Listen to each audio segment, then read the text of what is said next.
These two games follow the exact same story, have almost the exact same characters, and even the same name, but they could not be more different. I am only well versed in the console version. It's a game I've played more than any other on this channel, with the handheld version being a large blind spot for me. Last year I made a video where I combined the OG 3 LEGO video games into one massive randomizer, and you guys seem to love it, so when Snolid Ice pitched the idea of combining both of these LEGO Batman games into one, I had to oblige. So here is the ultimate LEGO Batman The Videogame Randomizer. If you aren't aware of how these work, I'll give you a quick crash course. You see this mini kit? Don't think of it as a mini kit at all. Think of it as something we'll call a check. Every check corresponds to an unlock in either of our two games, which you can view with this text box in the bottom right corner. So this mini kit could be a check that unlocks a brand new level for Snolid, it could be a red brick for me, or even a suit upgrade for either of us. All of these collectibles are randomized so that nothing is what it seems, and our goal is for both of us to clear our game's 30 levels. If, for example, we assign checks to certain builds in the Batcave so we'd have more room to experiment with in the early game. Snolid began by building the trophies, which unlocked him the Botanical Gardens hero level, and even got me Batboat Battle by doing miscellaneous things in Arkham. For himself, he found the check that unlocks Villain Hunt, and began chipping away at that while I started rocking the docks, my original starting level. While I remembered some of the story collectible stuff, I'll admit I was a little rusty, and only left the starting level with a hostage saved and the true hero status. Both of these were essentially useless though, as they were simply assigned to give me mini-kits. Snolid continued to work through the Villain Hunt levels, doing some insane strats I've never seen. I mean, look at this. He's using bombs to clip through walls and whatever these blue bricks are to skip huge portions of levels. Also, Alfred has an umbrella in this game. Is this the superior version? Is the console version now inferior?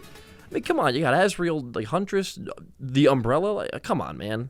Either way, these first few villain hunts didn't prove fruitful. So while I chipped away at Batboat Battle, one of the levels of all time, Snolid started his Gotham Docks villain level.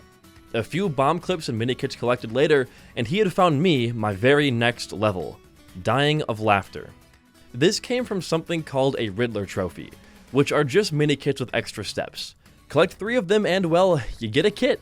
The other exclusive DS collectible here are Joker cards, which function as collectible data entries giving you more insight into the world of the game. The true status he achieved in that same area then gave me Penguin's Lair, a fantastic story kit level. You might be wondering what the big things are to look for here. What opens the most doors? Well, free play characters are obviously a big one. That way we can go back in and collect everything we missed in story mode. But we'll also need suit unlocks.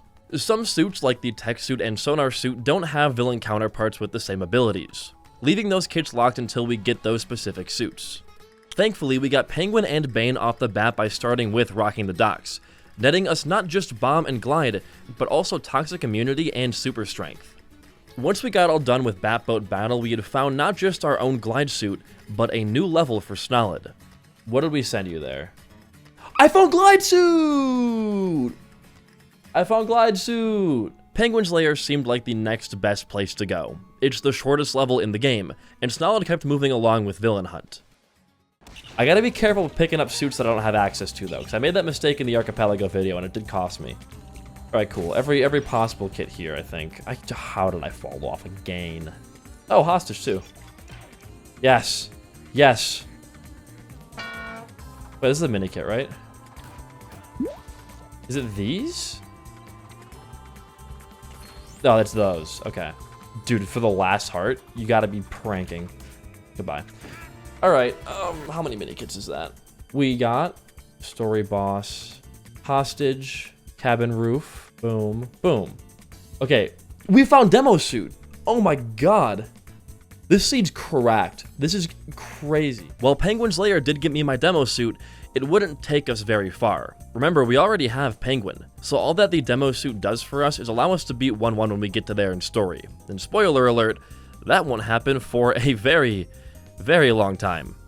You may have noticed Snolid typed this hint command into the randomizer chat. This tells you where a specific thing you're looking for might be. It does cost us points to use, which are gained by progressing towards the goal, but this won't be super relevant until later. Only have one more level we can do before we gotta start going for the smaller things. I do know how to get this. And in fact, I will even... It's probably the easiest super jump cancel in the game, and I will not regret saying that. Oh, you stand on this thing. Right. You stand up here, I think. And then I think you just... Okay, here we go. I need to...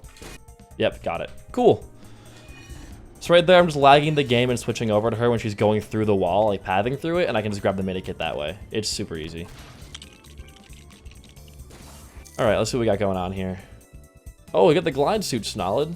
Once Dying of Laughter was all done and wrapped up, we did our miscellaneous hub stuff revolving around making both custom characters in Arkham, as well as putting on various suits in the Batcave. While I was doing this, Snolid found our poisonous appointment hiding in a wall in the sewers, which was both the best and worst thing to happen to us. We don't have any of the suit checks required to beat this level, meaning we had to use every possible skip I could think of. Oh, we can't use... Okay, we're gonna need to do all the clips then. You know what though? I believe in us. I think we have this in the bag. There is something you can do here to get this kit. And I think... it's that. And this. Okay, that kit's good. Wow. It really is that simple sometimes, isn't it? Okay. It's time for plant clip, though, which is infinitely harder than that first clip. But this one I actually know how to do properly. No! I targeted the plant. Can you imagine if that would have worked off of that? This is all because we don't have the vacuum suit unlocked.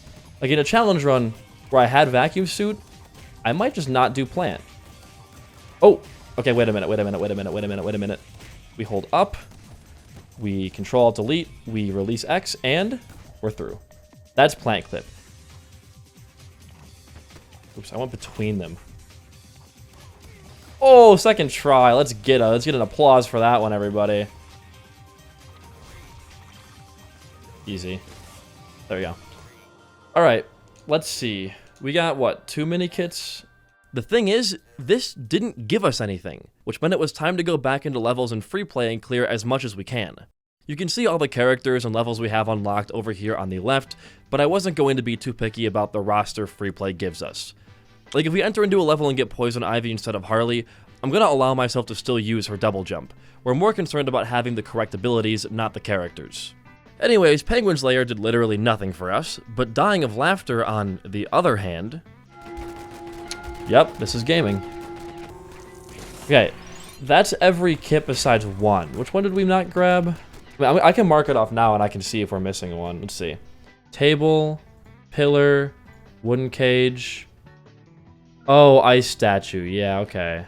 Anything interesting? Technology suit! Outside of tech suit, this means Solid can finally play the game again. And although he got nothing out of his Batboat battle, we were able to find both of us a new level by finishing our Batcave checks, which in turn gave us tons and tons of more levels. A daring rescue for me, which led me down another path that gave us Biplane Blast, and the sewers for Snolid, which gave him the Killer Croc character unlock by extension. That was a really satisfying sentence to say. Killer Croc character unlock. I like that one. Snolid flew through his sewers level, grabbing Mizu's company while he bombed his way from minikit to minikit. Meanwhile, I was struggling to grab this one last minikit in a daring rescue. It requires the sonar suit, which I don't have. But while I mulled things over, this happened. I'm surprised this isn't working. Well, whatever.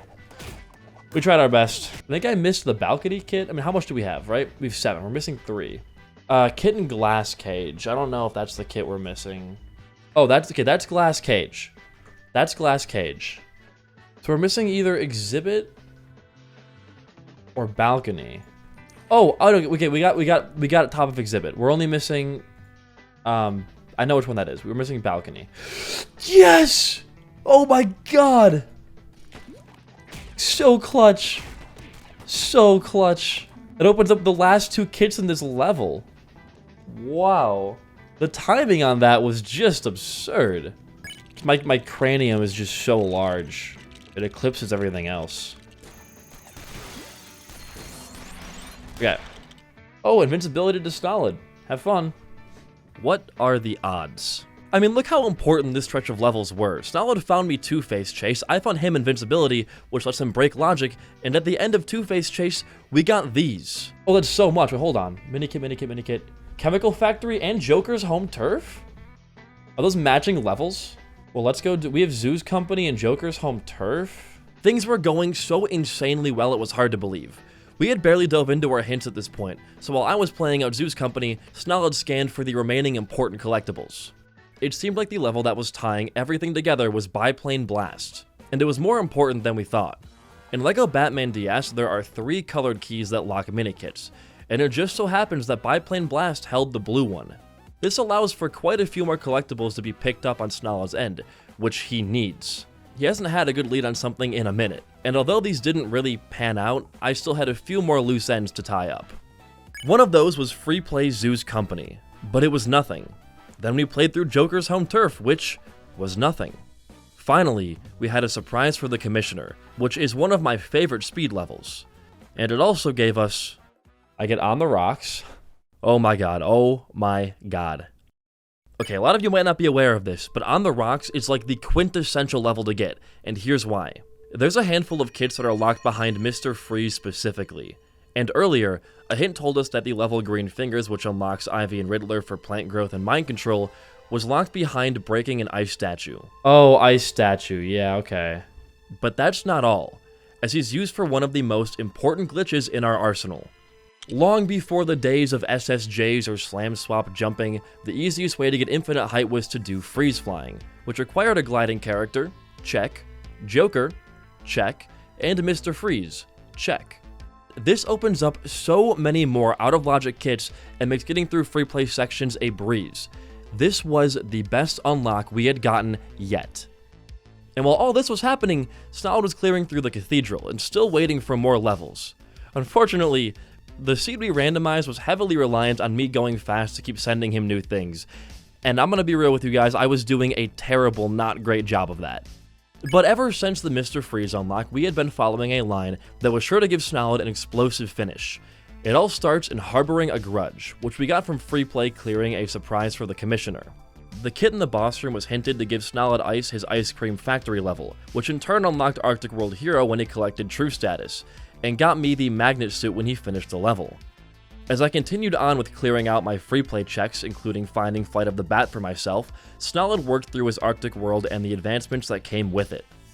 I had been live for around 4 to 5 hours at this point, and I was getting exhausted. We decided it would be best to end the stream and continue offline so we'd be able to eat a bit and relax more. So that's what we did. We were also at a great pausing point. I mean, look at my characters. I had basically every ability besides heat protection and a tracksuit, with only the tracksuit being required. Everything else was accounted for. Once I got all of my suits and abilities available, the randomizer would be essentially over. Think about it. At that point, nothing could stop me. I could work my way through all the levels and get every kit without trouble, so that became our main priority, getting me the tracksuit. That was the final piece of our puzzle, no pun intended. But it could not have been more convoluted.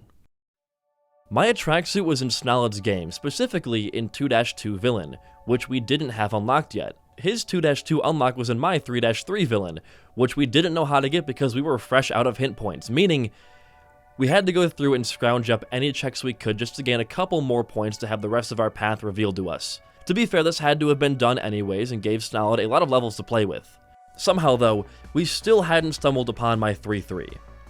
Do you know where it ended up being?